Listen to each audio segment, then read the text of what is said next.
introduce you to someone else. This is Fani.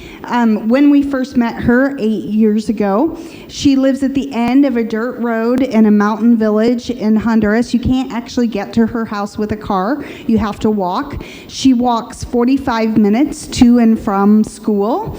But she's lucky, she's blessed because their school goes to 9th grade. Most people in Honduras do not finish the 6th grade. So she has her village school goes all the way to 9th grade. Her house has no electricity, no running water. She's been abandoned by her father. She doesn't know who he is. And in 2020, during the COVID lockdowns that were very severe in Honduras, her stepfather came home drunk and knocked over the kitchen fire, which burned their house to the ground. And they ended up sleeping outside for several months. We're going to tell you more about Fani and where she is now later on. Yeah, so I'm Steve Solheim. I grew up in Crookston, Minnesota, way up north. Very rural like here. My nearest neighbor was a mile and a half away, and it was my uncle. And most of my family lived within a few miles of where we were living. After high school, I went into the Marine Corps, served for 4 years. Then I came back to the Twin Cities and worked in IT for about 15 years. While I was in the Marine Corps, I met Kelly. She grew up in Fort Smith, Arkansas, and after high school, she went into a career of marketing and graphic design. We've been married almost 29 years, and about 15 of that years has been in Honduras. Mm-hmm. And we have one son, his name is Nick, and this is him and his wife, Evie, and our two grandchildren, Margot and Sawyer. They live in West Virginia. Nick is working actually with our government. He's placing Christians in our government as part of his mission, I guess. Mm-hmm. So he's doing some great things for our government. And like we mentioned before, we serve with World Gospel Mission. World Gospel Mission has been around. In fact, this year we are celebrating 115 years, over 100 years in Honduras.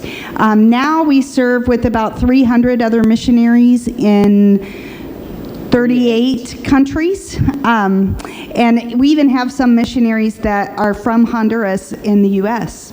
Ministering at the border, which is really cool to see. And of course, we serve in Honduras. For those of you who are geographically challenged, like I was when we first went to Honduras, it's in Central America. You can actually drive there from here if you wanted to. I don't recommend that, but you could. It's one of the poorest countries on earth. In fact, 80% of the population lives on less than $4 a day.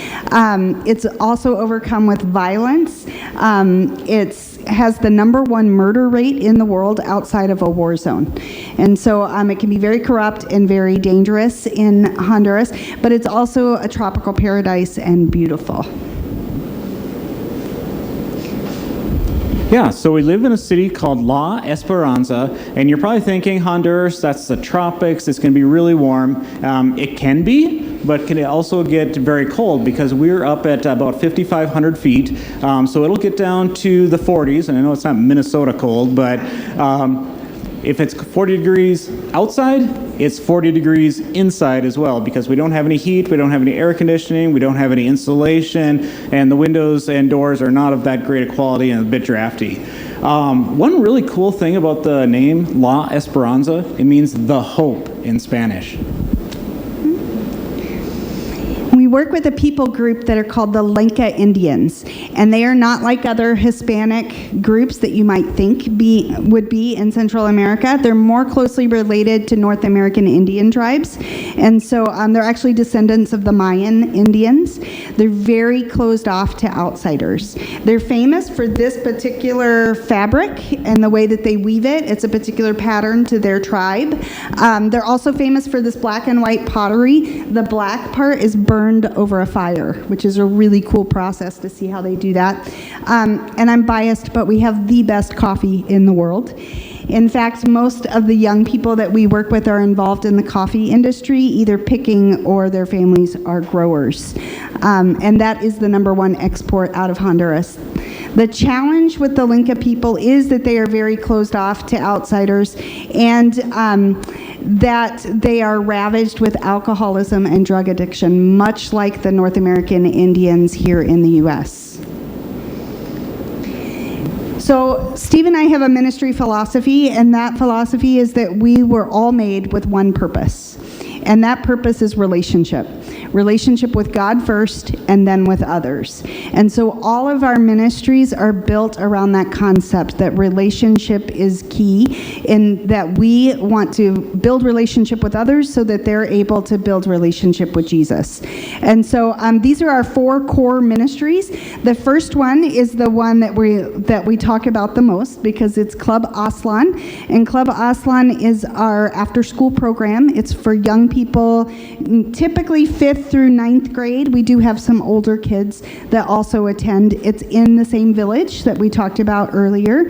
And we use board games, like we're going to play tonight, to build relationship with young people and to teach biblical values. We also teach critical thinking skills and life skills through games. We also use the arts and music in that program.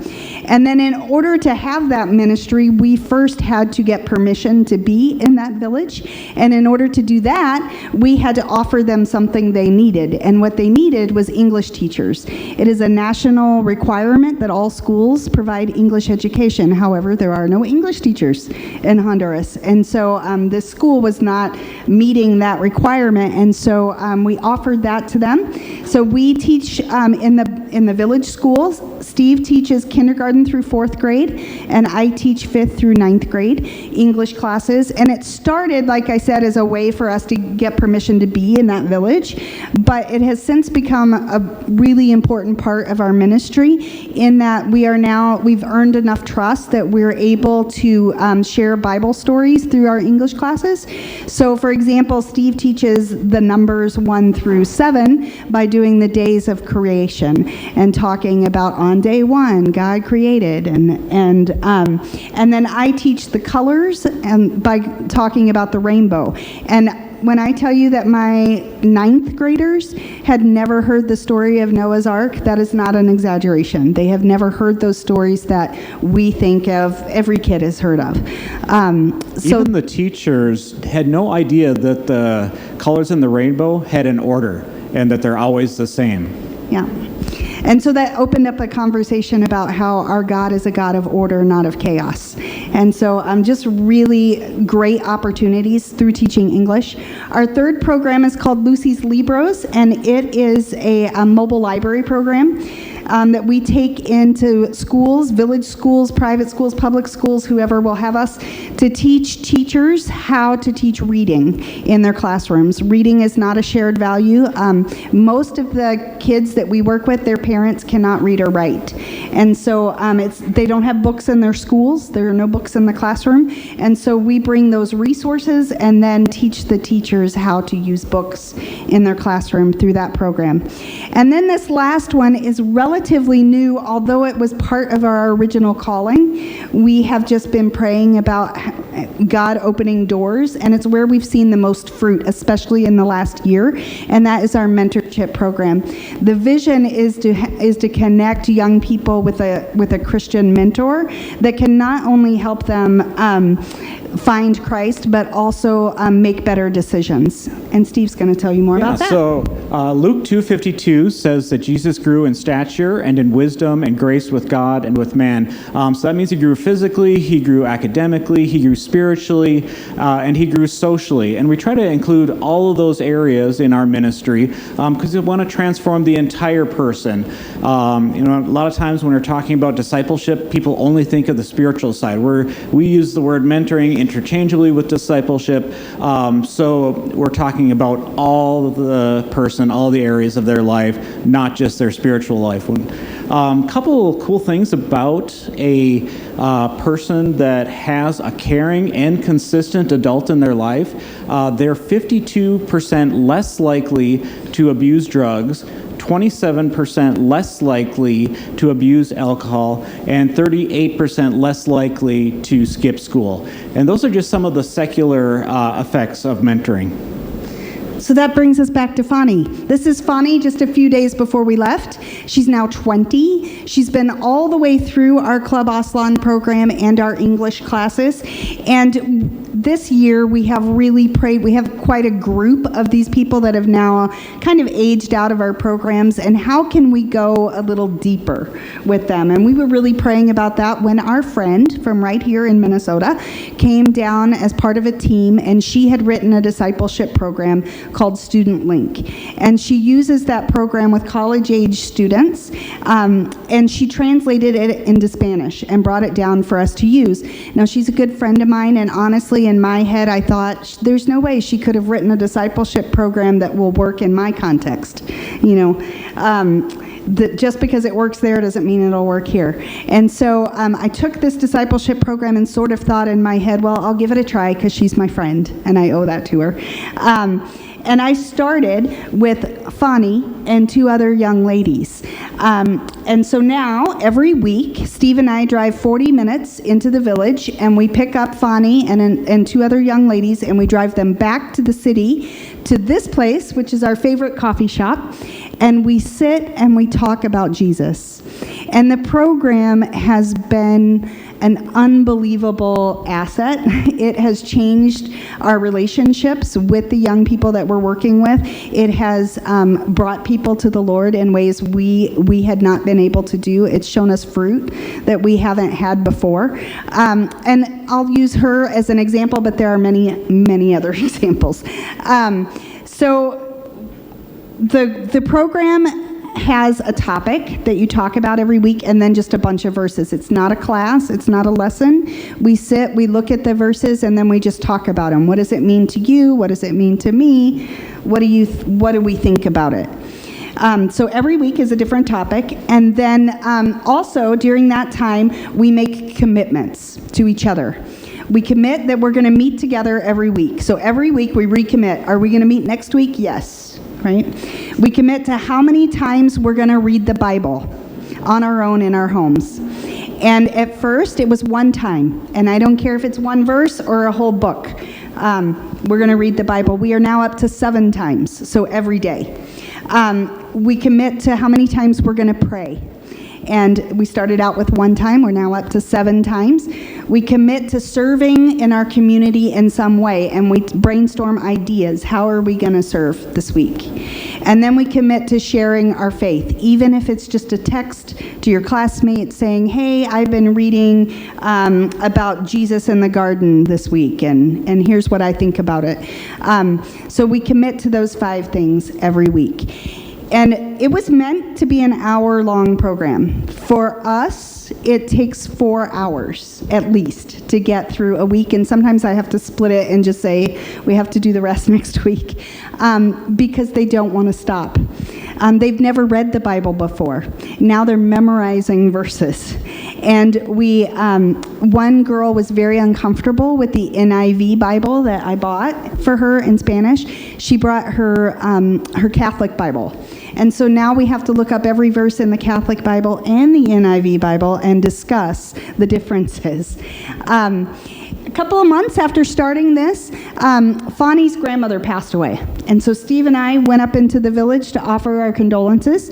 And while we were there, Fani was explaining to me that she would not be able to make it to an activity that we had planned that week because she had to pray the novena.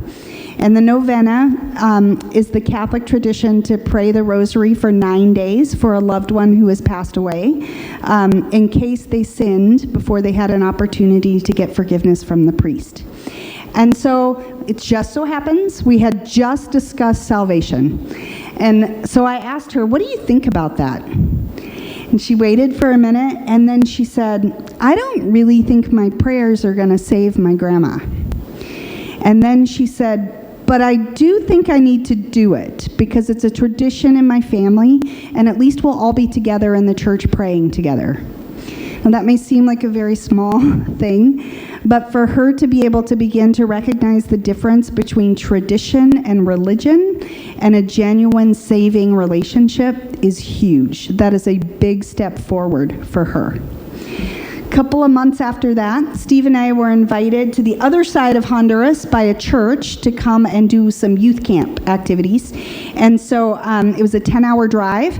We took a group of volunteers from our community and drove that 10 hours for camps. And we invited Fani to go along. She'd never left the village. And so here she goes on this vacation with the gringos, and we get to the capital city, and I will never forget how shocked she was to see a bridge that you could go under it or over it. Was fascinating to her. And she saw a big building, she saw the presidential palace, and then we got out to the location where we were having the camp, and it is more tropical. It's the rainforest part of Honduras, and so there were monkeys. The place where we were staying had a herd of water buffalo, and so lots of new animals and lots of new experiences. We had 3 days of camp, and then we drove all the way back. And when we got back, I asked her, what was your favorite part of that adventure? What was your favorite part? And honestly, I thought she was going to say the bridge or the monkeys, because that's probably what I would have said, honestly. But she surprised me. She reminded me of one evening after camp when all the volunteers climbed into the bus and we rode 30 minutes into town to have dinner together. And she said that 30-minute bus ride was my favorite part.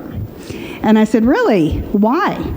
And she said, because we were laughing and we were talking about the day, we were talking about boys, we were talking about music and movies, but I noticed that the conversation always came back to talking about God.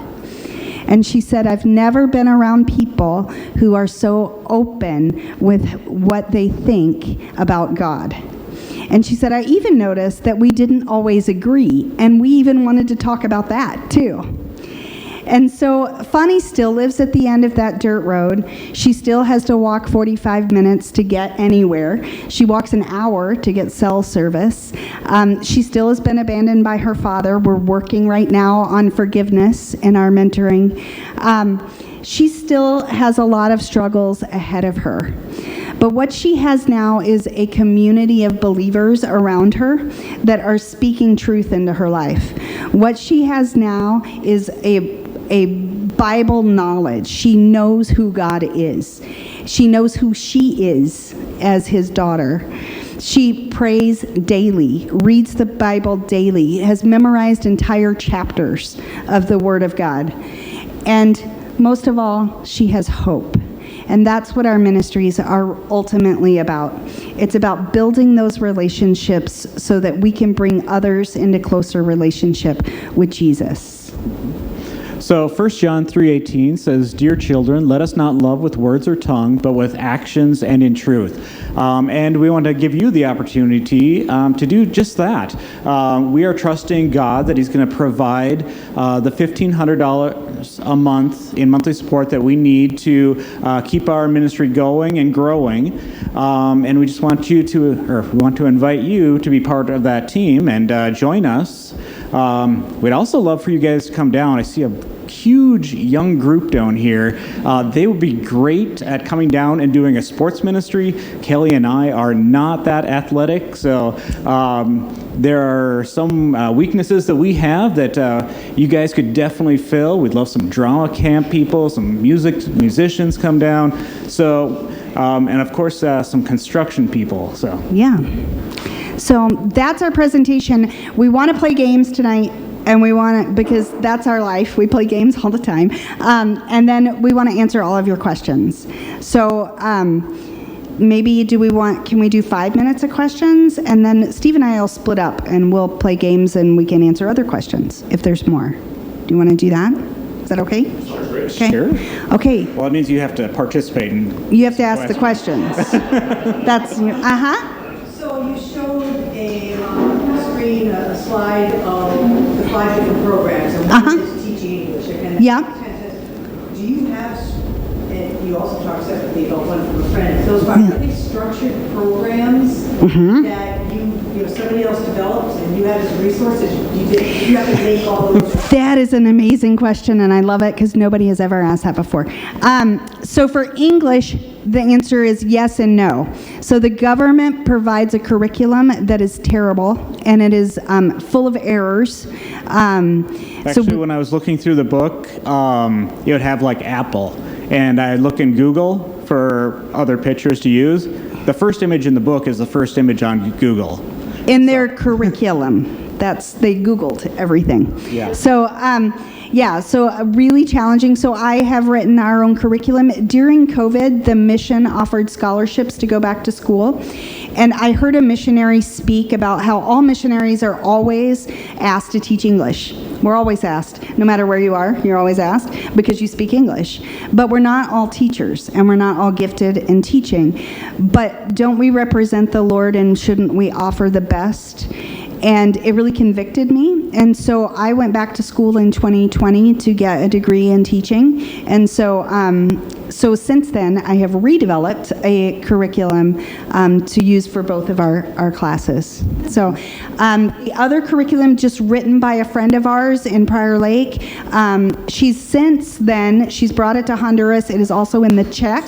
She's given it to some missionaries there, and they're using it as well, and used extensively in Shakopee and Prior Lake. And the idea, by the end, it's a year-long program, and by the end, here it is, if anybody would like to look at it. We also have it to offer for your church if anyone is interested. It's free.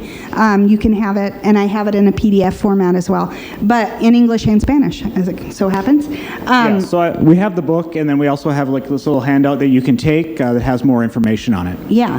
So it's a year-long program, and by the end, you're asking the people that you're mentoring. It's really geared towards one-on-one. I'm doing 1-on-3 just because we couldn't say no to some people, but it's really geared one-on-one. But by the end, they have to think of someone they would like to share it with, and so it's reproducing. Here in Minnesota, it's at the 3rd generation now, so yeah. So that is one curriculum, but we are always looking for more ideas. Everything else, the Club Aslan, all of that is Steve and I, or God put on our hearts years ago, and we've tweaked it over the years, but yeah. You told us the highlights of the missions, but what are the challenges that you faced? Oh gosh. Other missionaries. Oh, wait. No. There's only the 2 of us as missionaries. That's why he says that in this particular area. Yes, the challenges are security for me as a woman is very difficult, and I don't really recognize it until I come back to the U.S. and suddenly realize that I'm very anxious when I can't see Steve when we're separated, that I don't, like I had a doctor's appointment yesterday and I had to drive by myself. Made me very uncomfortable. I could do it. And then I realized we were staying with his mom over Mother's Day, and she had a big window in the front, and I couldn't sit in the living room because it made me uncomfortable and vulnerable. So those things, I don't really realize I'm doing it until I'm in the U.S. Security is a big one. As far as the ministry goes, the Catholic Church, it's not Catholicism like here. It's mixed in with native religions. So on the side of their church, they have the saints carved in, but they also have Mayan gods. And so all of that is mixed in.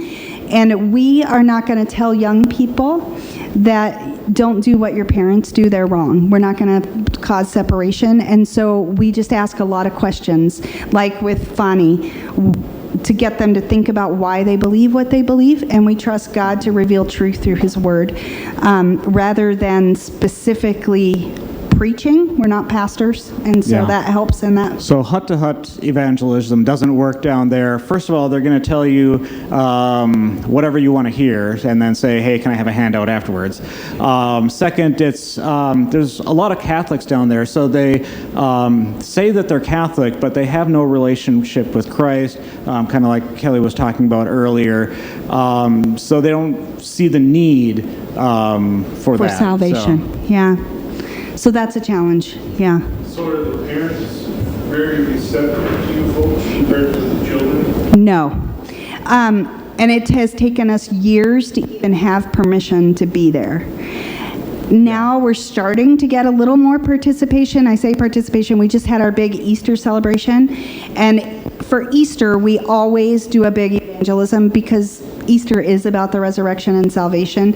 And Hondurans don't celebrate. In fact, even the evangelical churches in Honduras don't celebrate Easter. They celebrate Good Friday, but not Easter, which is kind of missing the point. And so, so we do a big celebration of Easter. And we had one parent come this year. We had 40 kids and one parent. And that's a success for us.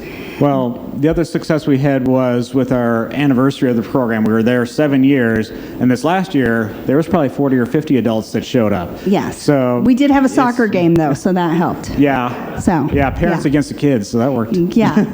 Yeah, so we're starting it to gain ground in that area. The teachers in the school where we work, there's not a single Christian. Actually, that's not true. There's one. She's a kindergarten teacher.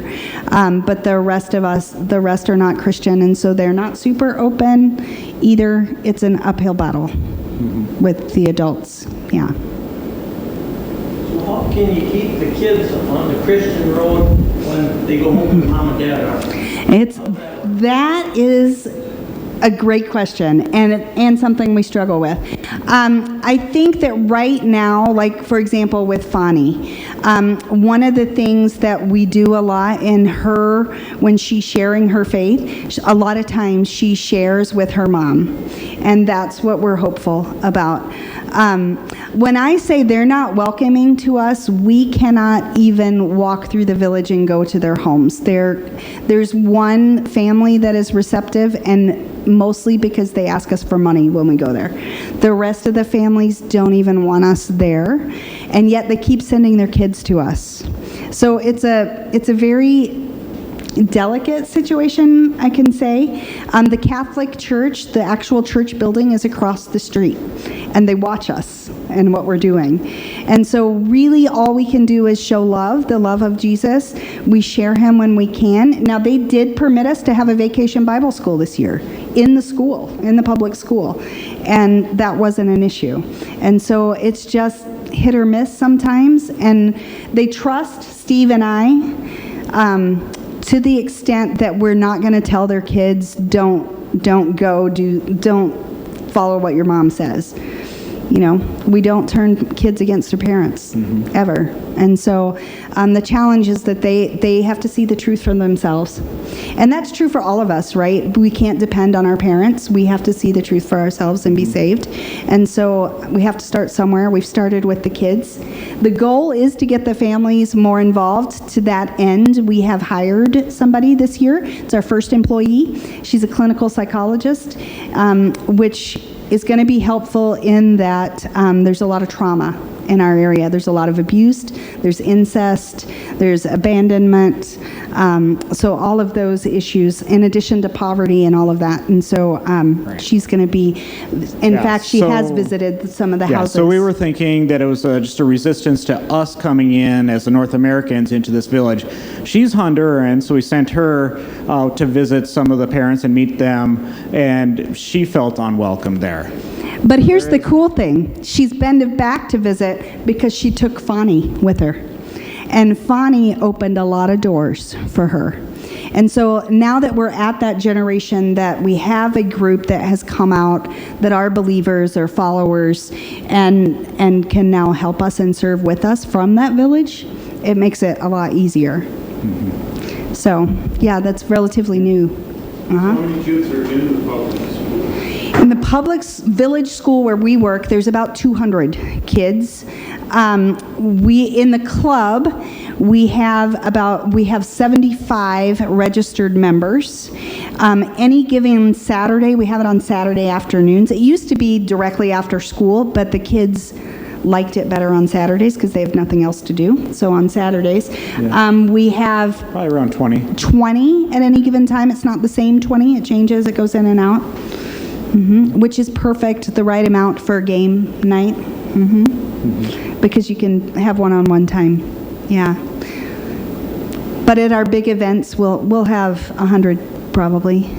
So how do you get the kids to come to that Saturday afternoon thing? Do you we talk to them in school. We're like, hey, on Saturday is Club Aslan if you want to come. The other thing we've done is some strategies like we know about Honduran culture in that they want a sense of belonging. They don't have pictures of themselves, and they want to be part of something. So all of our Club Aslan members, when they turn in their permission slip, they have to have permission from their parents to be there. Then they get an ID card. A membership card with their picture on it. And those kids love those ID cards. They treasure them. Fani still has hers from her first year, and she's been with us 8 years now. So every year we give them a new one so they have an updated photo. But so that's one strategy is they get an ID card, and that ID card gives you certain privileges in the club, like you can check out a board game. We have visitors too. You can come without an ID card, but you're not allowed to check out the game. You have to play with a member. And so, so you get certain little privileges with being a member, and they all want to be members anyway because they want to belong to something. So little strategies like that. Board games are not typical in Honduras, so it's a novelty, and they want to come and see what it's all about. And then they get hooked on a game or the activities that we have, and before long they're there every week. We also do arts and crafts and all of that. That brings kids in. Yeah. So. And you have some cards to hand out. Yes, I do. Oh, right here. We do have our prayer cards here, and this is how you connect with us. It's our website, our email, all of that stuff. This is how you can connect with us. But we also want to connect with you, and this is how we do that. So this card is your contact information for an email newsletter. We only do email because mail from Honduras is nearly impossible and very expensive. And so we do an email newsletter once a month. So if you want to hear more, you can sign up here for that. It also has, if you have an interest in coming on a short-term missions trip back there in the back, we focus on young people, but all ages welcome, right? Then you can just put a little X there, and that way we can follow up with you. So that's what that is. And then these. I don't know if you want to. All right. Well, let's play some games. Yeah, we want to play. We want to play some games, so we will sit. Unless you have something to add? Nope.